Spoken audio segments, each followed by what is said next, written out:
miméticos. Entonces nada más terminamos simpático para comenzar con los simpaticolíticos.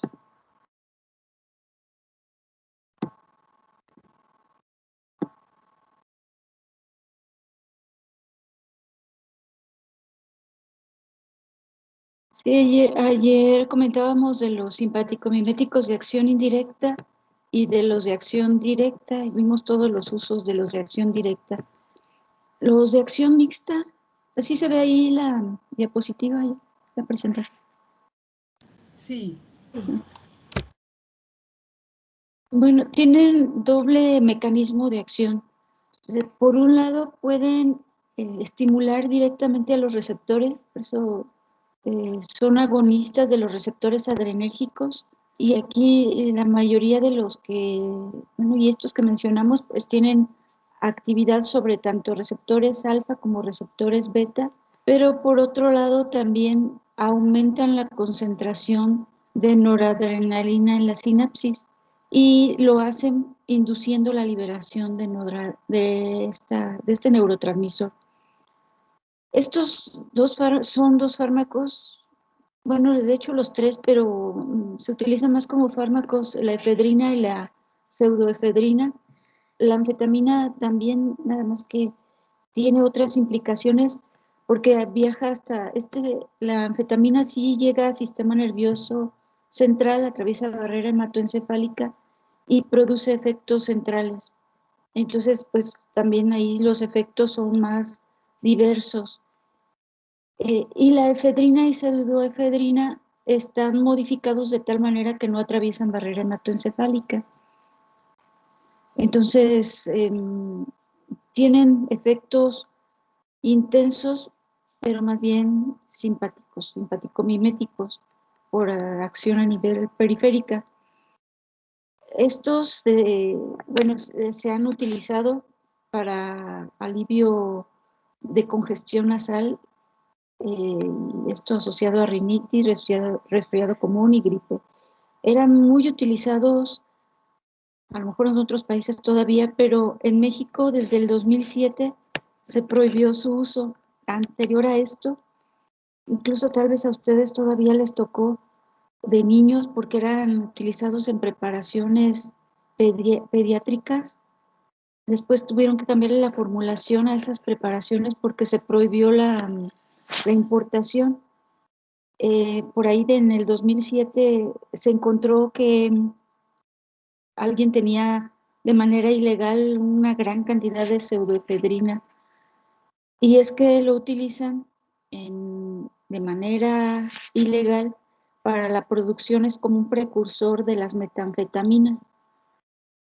Y entonces pues eso no era una industria farmacéutica los que lo tenían, y tenían cantidades exageradas.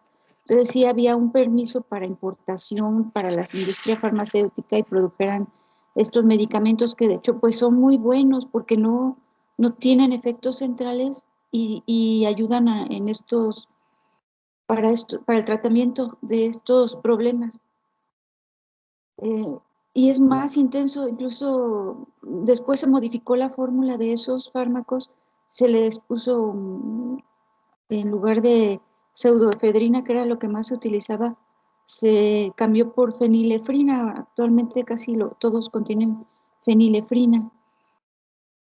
Y bueno, eso no tiene, esa sustancia pues es así como muy, muy particular, tiene sus receptores alfa, agonista de receptores alfa, pero no produce esta inducción de la liberación de noradrenalina. Entonces, como que los efectos son menores. Esto parecía que era muy bueno, pero pues sí se tuvo ese problema de que encontraron ese arsenal de pseudoefedrina y se prohibió, y ya, pues lleva todos esos años, desde el 2007, que no se utiliza, que se prohibió completamente. Las industrias farmacéuticas no lo pueden ya importar. Entonces, si se encuentra en México, pues será de manera ilegal, y es por eso, porque es el precursor de las metanfetaminas, que también tienen estos dos componentes, son agonistas de receptores adrenérgicos y también inducen la liberación de noradrenalina, pero esos sí viajan al sistema nervioso central y más bien pues las metanfetaminas son drogas de abuso y pues se comercializan y se consumen más bien con otros fines más que terapéuticos, con otros fines recreativos, digamos. Entonces, bueno, se mencionan porque pienso que eventualmente esto va, y a lo mejor en otros países, de hecho, si lo buscamos en el PLM, sí hay preparaciones farmacéuticas que contienen efedrina y pseudoefedrina que se siguen comercializando, pero sí en México no. Entonces, pienso que eventualmente pues se va a regresar a la producción de medicamentos con estos fármacos. Entonces, bueno, era lo que nos faltaba de los simpaticomiméticos. Entonces, los fármacos que estimulan la división simpática, pues son los simpaticomiméticos. Tenemos a los de acción directa, que son agonistas de los receptores adrenérgicos del sistema nervioso autónomo.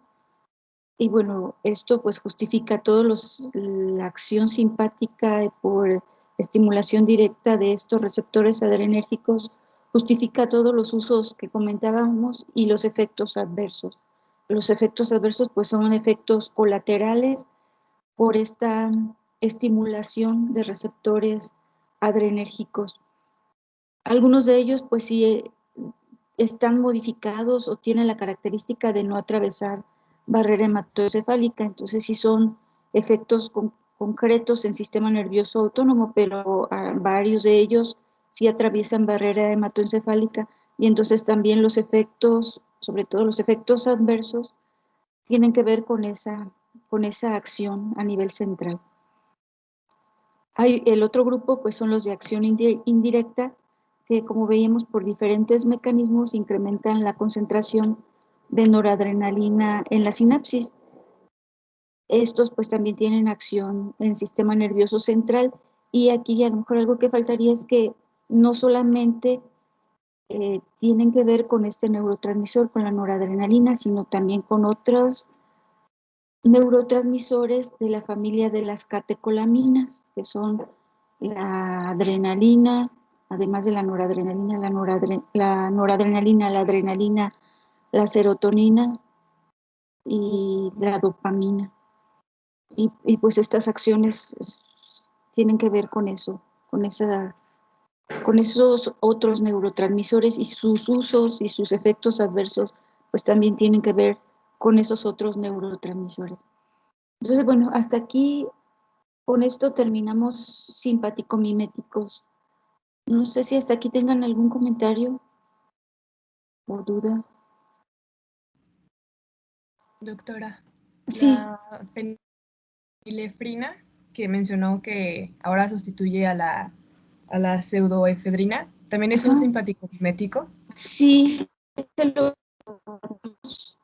está aquí en la lista. Este, este es el que ha sustituido a todas esas preparaciones.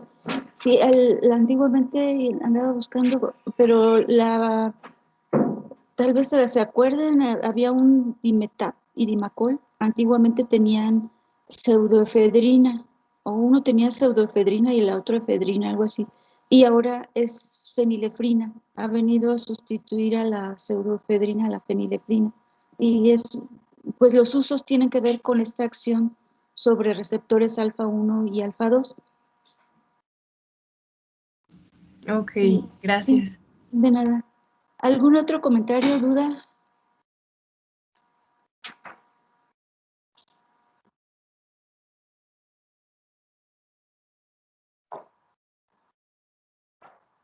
Les voy a dejar esta presentación hasta aquí, como de simpaticomiméticos. Pero bueno, vamos a comenzar con los simpaticolíticos, que también actúan a nivel del sistema nervioso simpático, pero estos son fármacos que inhiben al simpático.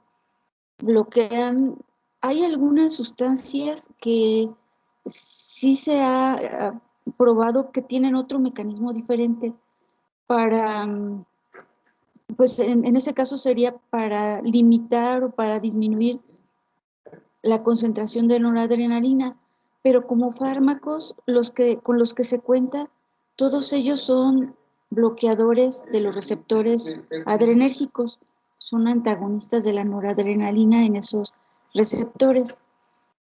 Y aquí la clasificación también, aquí creo que esta pregunta sí se las hice acerca de la clasificación. Y bueno, esta clasificación, a lo mejor hay otras clasificaciones, ahorita me comentan, pero esta clasificación está en función de la afinidad que tienen sobre los receptores alfa o sobre los receptores beta. Esta es una clasificación y es la que más se maneja. No sé si hayan encontrado algo diferente. Creo que esta pregunta sí se las hice en el cuestionario de lunes. Sí. Esta pregunta, pero bueno, yo encontré esa clasificación. Esta misma clasificación sí es la que más comúnmente se maneja. Sería con base en el mecanismo de acción. Estarían bloqueando a los receptores. Se clasifican conforme a la afinidad que tienen y a la especificidad por receptores alfa o por receptores beta. Entonces vamos a ver por separado un poco, porque como veíamos, pues la distribución y para que recordemos, se las puedo poner también allá, pero esto es un poco lo que hacen, tenemos a los receptores alfa y a los receptores beta, y cada uno cumple con funciones diferentes. A lo mejor algunas son parecidas, pero cada uno tiene sus funciones. Y entonces tenemos a los simpaticolíticos o bloqueadores alfa que reconocen alguno de estos dos tipos de receptores y a los que son bloqueadores beta, que igual también aquí básicamente tenemos a los antagonistas de beta 1 y beta 2. Las voy a repetir acá nada más para que la tengamos más cerca. Entonces vamos a ver por un lado a los receptores, a los bloqueadores alfa. Entonces, esta es una clasificación. También aquí hay diferencia en afinidad sobre estos receptores. Tenemos a los que son no selectivos, es decir, tienen afinidad por receptores alfa 1 y alfa 2, indistintamente, y estos son algunos de ellos. También, nada más menciono algunos, la lista es muy amplia, igual podríamos analizar algunos otros, pero estos son algunos de los más conocidos. Fentolamina y tolazocina, aquí les puse entre paréntesis reversible porque se unen a estos receptores, pero de manera reversible. ¿Recuerdan cuando hablábamos de reversible? Quiere decir que forman enlaces débiles, se asocian y se disocian. Y entonces pueden estar estimulando a estos receptores. Aquí es fenoxi, es una fenoxibensamina, es de unión irreversible. Se asocia a estos receptores, pero ahí se queda pegado, forma enlaces de tipo covalente. Y entonces estos receptores quedan bloqueados de manera más intensa y permanente. Lo que tiene que hacer la célula para recuperar la función de estos receptores es volverlos a sintetizar, porque si se administra fenoxibensamina y se van a quedar pegados y quedan pues inactivos de manera permanente. Entonces el agonista, que sería la noradrenalina, el agonista endógeno, pues no tiene dónde actuar si se administra fenoxibensamina hasta que las células vuelvan a sintetizar nuevamente estos receptores. Es el único de este grupo que tiene esta característica. Todos los demás son reversibles. Tenemos al grupo de los antagonistas alfa 1, que son selectivos, solamente reconocen y se pueden asociar a los receptores adrenérgicos alfa 1, prazosina, terazocina, son algunos de ellos. La ergotamina es un agonista, pero es un agonista parcial.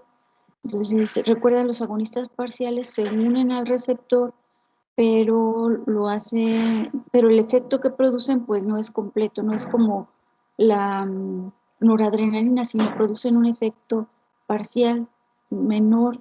El efecto máximo es menor al que produce la noradrenalina, o su eficacia es menor.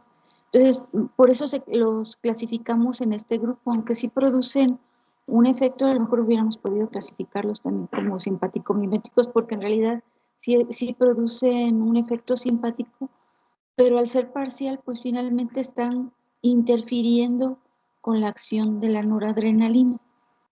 Entonces, por eso lo ponemos en esta clasificación.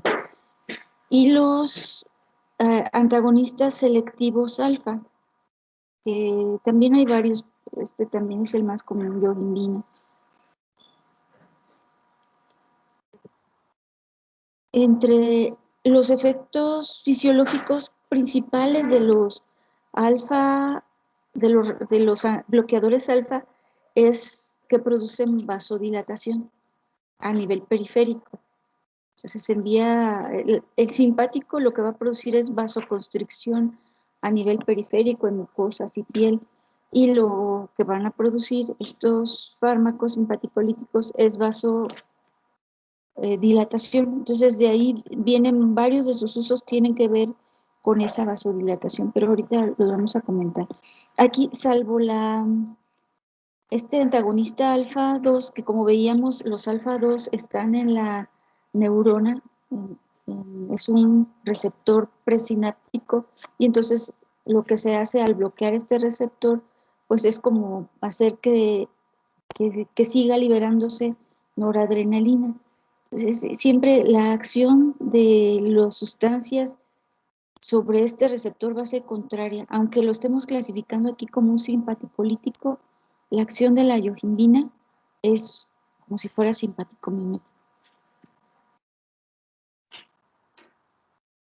Entre los usos terapéuticos, y bueno, hablando sobre todo, bueno, de los demás, menos de la yohimbina, está en el tratamiento de este padecimiento, se llama feocromocitoma.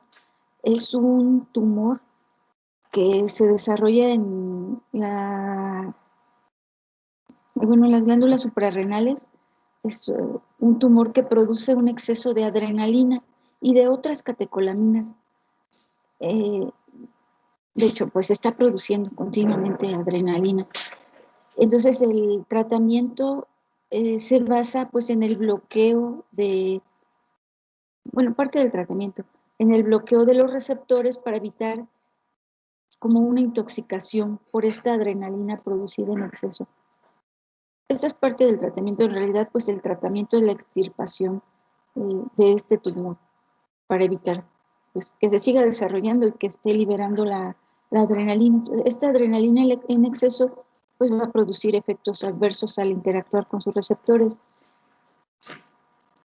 Y entonces pues se administran estos bloqueadores alfa. En realidad mientras se hace la extirpación del tumor, se está administrando una combinación de bloqueadores alfa y bloqueadores beta.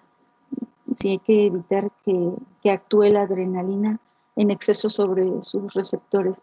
Y dentro de los bloqueadores alfa, estos son los fármacos fenoxi,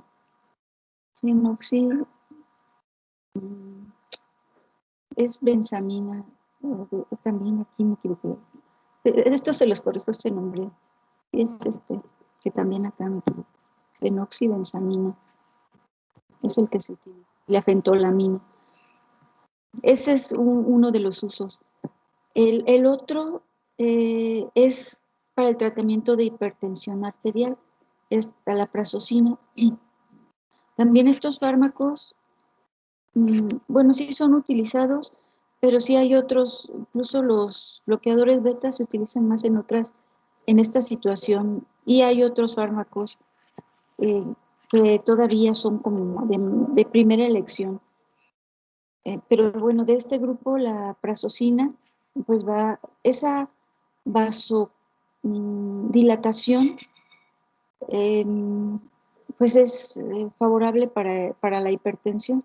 ¿Sí? Aunque los receptores alfa no estén directamente en el corazón, sí, no participan tanto en esto de la frecuencia y la fuerza de contracción, pero sí en los vasos capilares. Entonces, eso también ayuda a esta hipertensión. Vamos a ver cómo pues, los bloqueadores beta, como sí tienen acción directa sobre el corazón, son más utilizados. Y aunque, bueno, hay otros, como les comentaba. También, en cuanto a la vasodilatación, la fentolamina y algunos otros de bloqueadores alfa se utilizan para la disfunción eréctil y es por este efecto de vasodilatación. También aquí la ergotamina es utilizada para tratamiento de migraña. Usualmente también se combina con otros analgésicos, pero es también, pues, en parte por aquí lo hemos clasificado como agonista parcial, la ergotamina. Pues es un efecto menor que la noradrenalina, pero es favorable para este tratamiento de migraña. A veces la etiología de estos padecimientos no es tan sencilla porque se utilizan estos fármacos, pero también a veces en el tratamiento de migraña se utilizan bloqueadores beta, sin que esté muy clara todavía el mecanismo de cómo funcionan en esos tratamientos. Entonces, bueno, estos son algunos de los usos. Creo que acá lo repetí. Hipertensión también es la misma. Y bueno, entre los efectos adversos está la hipotensión ortostática, que es esta baja en la presión arterial o postural, también se le llama, cuando se cambia de posición. De hecho, a veces estas personas que están medicándose con estos fármacos no pueden permanecer tampoco mucho tiempo de pie porque les baja súbitamente la presión arterial. Entonces hay como un reacomodo, sí, de la sangre que no se da en una persona que no está siendo medicada, que no tiene estos problemas. Esta vasodilatación, aunque como les comentaba, aparentemente no tiene una acción directa sobre el corazón, pero pareciera que tiene que ver con esta vasodilatación, que hay como una taquicardia refleja y también, bueno, arritmias relacionadas con esta vasodilatación. También, bueno, algunos de estos fármacos alcanzan sistema nervioso central y estos son algunos de los efectos: mareos, sedación, cansancio, llega a producirse convulsiones con estos fármacos. Y bueno, no sé si hasta aquí tengan algún comentario. Estos serían los bloqueadores alfa. ¿O duda?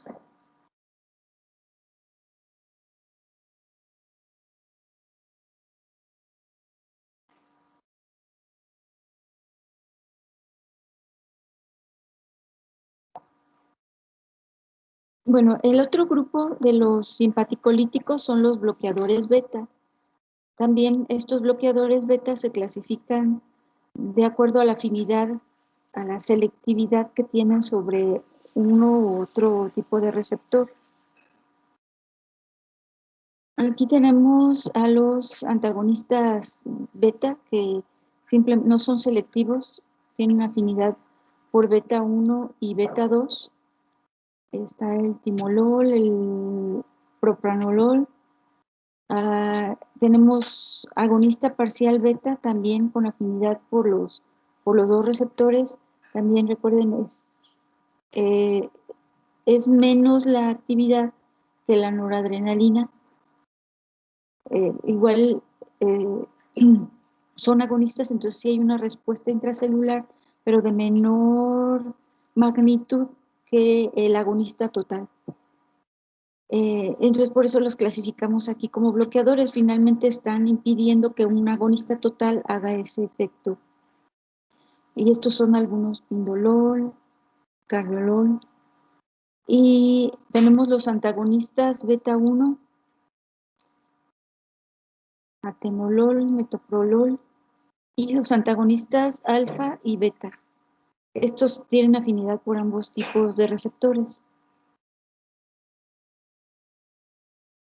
Estos fármacos, también por su actividad sobre los receptores beta, y depende sobre el receptor beta sobre el que actúe, tienen efectos cardiovasculares.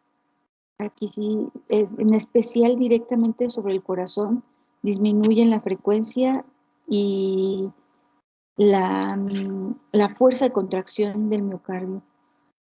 Tienen efectos respiratorios, producen broncoconstricción, metabólicos, alteran el metabolismo de carbohidratos y de lípidos, y en ojos, aquí aparte recuerdan que serían los simpático, bueno, una estimulación simpática se produce midriasis, y aquí se va a producir miosis. Pero aparte de esta contracción de la pupila, también se ha encontrado que hay un efecto directo sobre la producción del humor acuoso. O sea, hay una menor producción de humor acuoso, y además, pues este movimiento de contracción propicia un drenaje de este humor acuoso. Entonces también sus usos ahorita vamos a ver. Sí, sus usos se relacionan con estos efectos, sus usos y efectos adversos, con esos efectos fisiológicos. Entonces, entre los principales usos están para el tratamiento de enfermedades cardiovasculares. Y bueno, aquí menciono algunas: hipertensión arterial, en primer lugar. No son los fármacos de primera elección actualmente, ya hay otros que los han sustituido, pero sí se siguen utilizando mucho estos fármacos. Y en otros padecimientos también cardiovasculares: angina, insuficiencia cardíaca, arritmias, incluso en infarto, son fármacos que son utilizados en esas situaciones. Y bueno, esto que tiene que ver con el ojo, en glaucoma, y en algún tipo específico de glaucoma más especialmente, y el timolol es uno de estos fármacos que se utilizan en esas situaciones. Bueno, como ya habíamos comentado, porque lo habíamos mencionado con los simpaticomiméticos, que también los parasimpaticomiméticos, que también se utilizan para este padecimiento. El glaucoma es un aumento en la presión intraocular. Entonces, tenemos aquí este humor acuoso. Si estos fármacos propician una disminución de la producción de humor acuoso y un mayor drenaje y liberación de este humor acuoso, pues eso contribuye a que disminuya la presión intraocular. En este glaucoma, como hay este aumento en la presión intraocular, puede estar comprimiendo el nervio óptico y disminuir la visión. Entonces, dependiendo del tipo de glaucoma, se pierde la visión en cierto ángulo. Entonces, hay de ángulo abierto y de ángulo cerrado. Estos fármacos pues sirven para eso, para disminuir la presión intraocular y que se libere un poco esta presión contra el nervio óptico. Y bueno, entre los efectos adversos está igual la hipotensión arterial, bradicardia, broncoconstricción. Algunos de estos, bueno, por ejemplo, esta de broncoconstricción, en especial, a lo mejor en pacientes que no tienen asma no se manifiesta, pero sí en pacientes susceptibles se va a exacerbar esta broncoconstricción. Igual, pacientes que tienen algún problema metabólico, se va a notar esta hipoglucemia. Entonces, como que se pierde la capacidad de restablecer los niveles normales de glucosa en sangre con la administración de estos fármacos. También, bueno, estos son de tipo metabólico, la hipoglucemia y el aumento en el colesterol y triglicéridos. Bueno, si recuerdan una estimulación simpática, pues lo que va a favorecer es la liberación de glucosa para esta pelea y lucha, y entonces se requiere energía. Pero bueno, todos estos eventos pues hacen que de alguna manera se produzca esta hipoglucemia y el aumento de colesterol y triglicéridos. Esto también en personas especialmente susceptibles. Lo que sucede con una estimulación simpática es que se van a estar degradando el colesterol, bueno, lípidos, se van a estar degradando en general para estar sintetizando glucosa. Aquí como no se degradan, puede que haya un aumento de estas sustancias, de estos lípidos en el organismo, en sangre concretamente. Entonces, pues por eso se va a ver este efecto metabólico. Y bueno, en sistema nervioso central puede haber, estos fármacos pueden ingresar al sistema nervioso central, producir fatiga, alteraciones de sueño, depresión. Entonces, bueno, estos serían los simpaticolíticos.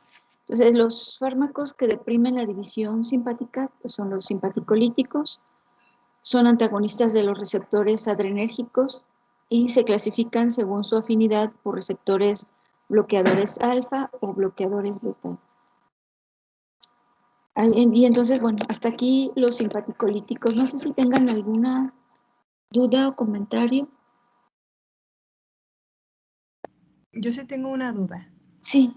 Yo en la tarea encontré una clasificación un poco diferente, que era presináptico y postsináptico. Y en los postsinápticos venían justo los bloqueadores, pero venían los agonistas de los receptores alfa 2, pero no sé si sea una clasificación válida o no. Pues sí, sí podría ser, porque que tiene que ver con esto, ¿no? Con esto que comentábamos, con esto. Tenía una diapesta. Los están clasificando así, ¿no? Estos serían los posinápticos, que serían los que tienen afinidad sobre los alfa 1, beta 1 y beta 2. Y los presinápticos, los que tienen afinidad por los alfa 1. Sí, ¿verdad? Así viene. Sí. Tu clasificación. Y a lo mejor sí tiene sentido porque un bloqueo en este nivel pues va a producir un tipo de efectos que es todo lo que estábamos viendo. Y un bloqueo a este nivel va a producir efectos contrarios. Así, aquí una estimulación, bueno, un bloqueo de estos receptores alfa 2 lo que van a hacer es que se continúe la liberación de noradrenalina.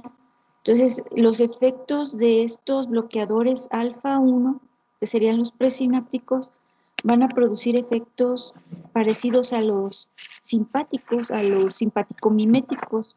Entonces, sí, me parece que es una clasificación válida. Incluso los usos de estos fármacos van a ser contrarios a los usos de los posinápticos, y aunque sean alfa y aunque sean receptores adrenérgicos. Entonces sí podría ser. Ahí, por ejemplo, veíamos los usos, vamos a ver, y sobre todo de los alfa, bueno, en especial este de hipertensión. Aquí sería el fármaco, la prazosina, su uso terapéutico sería para el tratamiento de hipertensión arterial. Y por el contrario, el uso de la yohimbina, que sería el antagonista alfa 2, que sería un fármaco presináptico, al contrario, va a producir va a producir hipertensión arterial, entonces su uso pues no tendría que ser igual. Entonces, pues sí, es una clasificación válida, por eso, por esa diferencia. Y aquí, de hecho, todo lo que yo mencioné, solo me enfoqué a los postsinápticos. Sí, faltó mencionar algunos de los usos de esos presinápticos, que sería concretamente la yoguimbina para el tratamiento de la hipotensión arterial, que también, ¿no? Pues eso no se utiliza mucho. Hay otros fármacos simpaticomiméticos como más claros. Muchos de estos presinápticos, incluso hablando también del simpaticomimético, tenemos a la clonidina, que es un estimulante del receptor alfa, que más bien debiera ir acá como un simpaticolítico, porque ese sí va a producir estos efectos en el tratamiento de la hipertensión arterial. Tampoco no se utilizan tanto. Entonces, sí es una clasificación válida, pero considerando que los presinápticos no son tan utilizados y van a producir los efectos contrarios. Sí, es que justo en la clasificación venían fármacos como la clonidina, o sea, precisamente eran agonistas y Agonistas, sí. por eso producían los mismos efectos que todos los Ajá. postsinápticos. Entonces ahí hicieron la clasificación de los simpaticolíticos como antagonistas de los postsinápticos y agonistas de los presinápticos. Sí, Sí, y entonces eso sí está bien, así está bien, porque en ese caso, pues sí, todos serían efectos inhibidores del simpático, como lo estamos definiendo. Sí es una clasificación, nunca la he manejado así, pero sí es una clasificación que me parece válida. Y luego aquí llegamos a este punto, pues sí es un antagonista, pero sí hay que tener en cuenta que produce efectos contrarios, y en el caso del simpático, la clonidina, que es un agonista, pero produce efectos parasimpáticos. Y aquí entonces en el mecanismo de acción tendríamos dos mecanismos, así como tienes tu clasificación, un mecanismo que serían los antagonistas y antagonistas de receptores eh, postsinápticos y los agonistas de los receptores presinápticos. Sí, sí está bien, sí es una clasificación válida, y llega a uno aquí a menos confusiones en esta parte, porque sí, pues los usos, a lo mejor los usos sí serían comunes. sí, ok, Sí. gracias. Gracias a ti. ¿Algún otro comentario? Maestro, yo Sí. también encontré otra clasificación. Este, igual, o sea, se mencionan los antagonistas beta y los alfa, pero también se menciona como antagonistas y también antagonistas de acción central, pero no sé bien a qué se refiere específicamente con los de acción central. A ver, entonces, en esta clasificación, ¿tienes estos dos, los bloqueadores alfa, beta y aparte otro? ¿O hay Sí, otros dos? sí, están esos dos y aparte está el mixto, o sea, que involucraría a ambos, pero Ajá. también está la acción central. Ya. Sí, lo que pasa que algunos de estos, podríamos ahorita incluso investigar algunos, pues la acción central es simplemente que sus efectos, así como lo estamos manejando, pues simplemente estamos pensando que actúan a nivel periférico, en el sistema nervioso autónomo únicamente. Pero realmente muchos de estos fármacos viajan hasta sistema nervioso central. No sé si ahí en tu clasificación tengas algunos ejemplos, a lo mejor podríamos ahorita analizar algunos no sé si encontraste ejemplos de cada grupo. No, más, No, no. nada más así la clasificación. Sí, por ejemplo, lo estamos manejando como, sí, el uso, aunque menciono aquí algunos ejemplos, pero son los usos del grupo, ¿sí? Del grupo en este caso de los bloqueadores alfa, son como si fuera un grupo, pero sí a la hora ya de prescribirlos, pues se prefiere uno u otro. Entonces, cada uno tiene sus características farmacocinéticas de distribución, sobre todo en esto en cuanto a distribución, pero sí es muy particular, casi no acostumbro revisar esa farmacocinética, porque como es algo muy particular, sí tendríamos que irnos como a detalles de cada uno de los fármacos. Cada uno tiene sus características de cómo viajan a nivel central, pero lo que podríamos hacer es, a lo mejor analizar, a ver, nos quedan unos minutos, vamos a buscar algunos. Seguramente sí, miren, de hecho entre los efectos adversos, como grupo se manejan efectos centrales, porque algunos de ellos, igual no todos, pero algunos de ellos alcanzan sistema nervioso central. Entonces, a lo mejor la clasificación que encontraste es con base en eso, en que algunos no solamente van a tener esos efectos en sistema nervioso autónomo, sino también atraviesan barrera hematoencefálica y producen efectos centrales. ¿Qué es esto? En sistema nervioso central, donde también tenemos receptores adrenérgicos.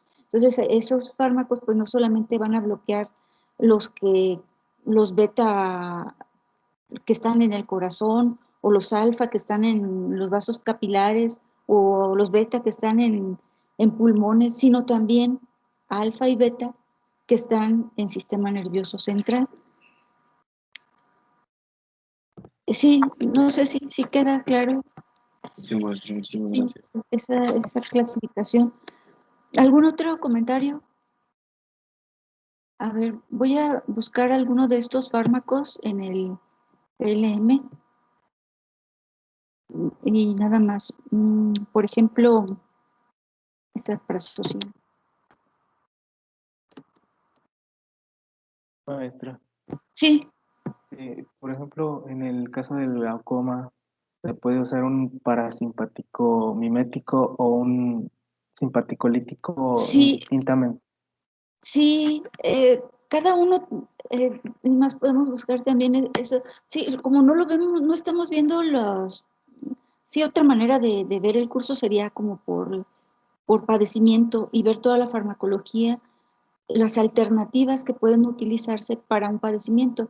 Ahorita ya vimos dos grupos de fármacos, bueno, esos grupos de fármacos que tienen que ver con el glaucoma. Y sí, por un lado los parasimpático-miméticos, por su mecanismo, pueden ser utilizados en el glaucoma. Y los simpaticolíticos, en especial los alfa, pueden ser utilizados también en los alfa, los beta, pueden ser utilizados también en ese padecimiento. Los, los beta son los que son.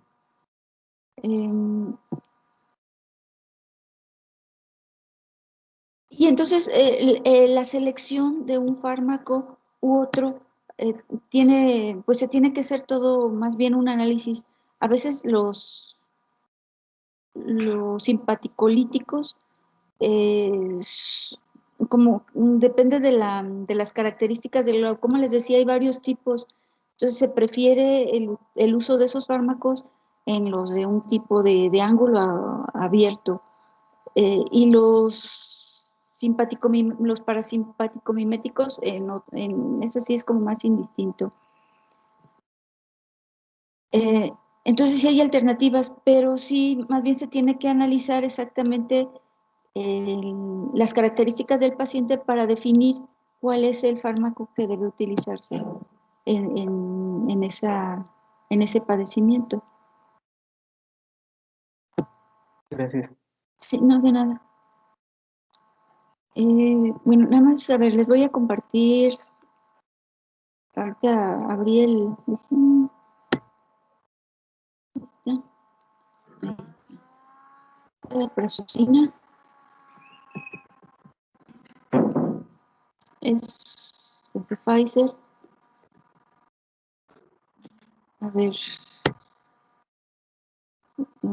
por ejemplo, son cápsulas que contienen clorhidrato de prazosina. Recuerden, es Es como la fórmula química, entonces tiene clorhidrato y prazosina. Y el excipiente CBP, cuánto baste para una cápsula. A ver, las propiedades farmacocinéticas, que es en cuanto a la distribución, pero les decía, es algo como muy particular. A ver, por ejemplo, lo voy a leer. Después de su administración oral, tanto en voluntarios sanos como en pacientes hipertensos, la concentración plasmática alcanza su máximo en una o 2 horas, con una vida plasmática de 2 a 3 horas. Los datos farmacocinéticos en un número limitado de pacientes con insuficiencia ventricular izquierda, la mayoría, bueno, más bien quería ver, se metaboliza ampliamente, principalmente por desmetilación y conjugación. Por ejemplo, no habla nada de la distribución, que tanto se distribuye, y es algo muy particular. Entonces, aquí pues se podría hacer la clasificación en cuanto a qué tanto alcanza el sistema nervioso central. Pues no se menciona, probablemente no atraviesa barrera hematoencefálica. Pero vamos a ver las indicaciones terapéuticas: hipertensión, insuficiencia ventricular izquierda, hiperplasia prostática, hiperplasia prostática benigna, es también uno de los usos. Bueno, son algunos otros usos. A ver, otro de los...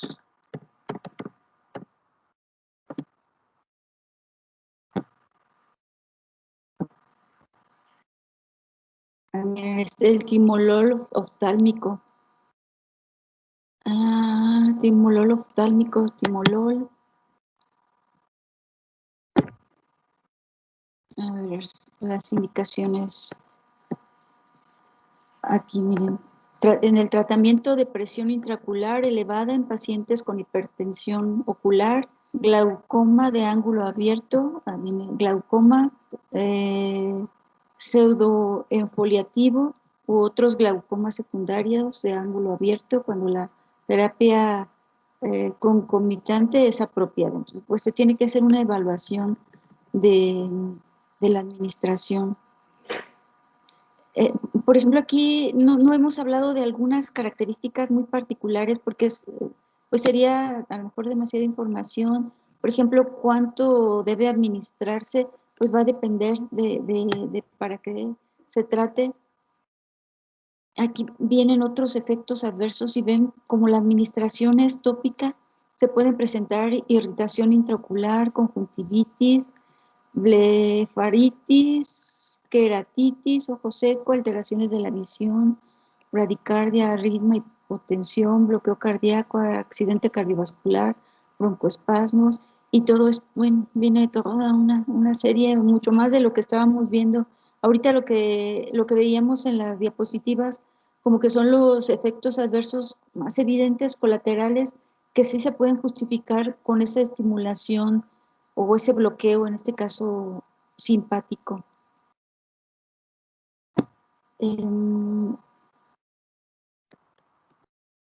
Ver el pindolol, se supone, a ver, no sé qué, dónde me manda, pero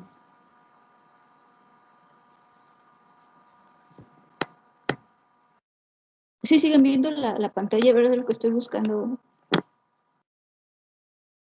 Bueno, sí. Este es otro, el atenolol es otro. Indicaciones, vamos a ver las indicaciones. Igual, para el control de la hipertensión, tratamiento de angina de pecho, control de arritmias cardíacas, tratamiento de infarto al miocardio. Bueno, propiedades farmacéuticas, sí. A ver.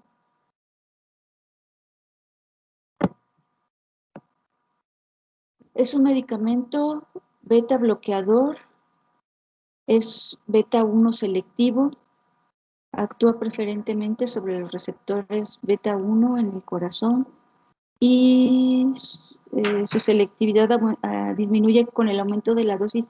Eso es lo que tienen muchos fármacos cuando se incrementa la concentración en el organismo. Así actúan primero en esos receptores de manera selectiva, pero luego empiezan a interactuar con otro tipo de receptores y empiezan o a bloquearlos o a estimularlos. Y esto es lo que sucede con este fármaco. Bueno, están hablando del mecanismo de acción. Lo que quería ver un poco era su distribución. Bueno, acá sí dice, el atenolol penetra muy poco a los tejidos debido a su baja solubilidad de lípidos y su concentración en tejidos cerebrales baja. El enlace con proteínas plasmáticas bajo. Bueno, este sí alcanza el sistema nervioso central, pero aún así en concentraciones bajas. Bueno, hablando de la clasificación que habían comentado de los que actúan a nivel central, pues sí sería cosa de buscarle y de ver cuáles de todos estos fármacos. Creo que la mayoría de los que coloqué aquí en la presentación tienen más acción a nivel periférico, pero bueno, siempre como lo estamos manejando como un grupo, pues tenemos que considerar esa posibilidad de que puedan tener efectos a nivel central, pero si ya las particularidades, pues se tendría que analizar cada fármaco, todas sus propiedades farmacocinéticas, incluso los estamos clasificando como del mismo grupo en cuanto a propiedades farmacodinámicas, porque los clasificamos por el mecanismo de acción, pero aún en eso hay algunas diferencias muy particulares también, que sería cosa de analizar cada uno o varios de estos grupos y ver, bueno, qué tienen en común, que a lo mejor es un poco lo que estamos viendo en la presentación y, y a lo mejor van a tener pues una o varias diferencias, que es lo que hace que en algunas situaciones se prefiera, aunque sean del mismo grupo, se prefieran utilizar uno mejor que otro. Bueno, no sé si hasta aquí tengan alguna duda o comentario.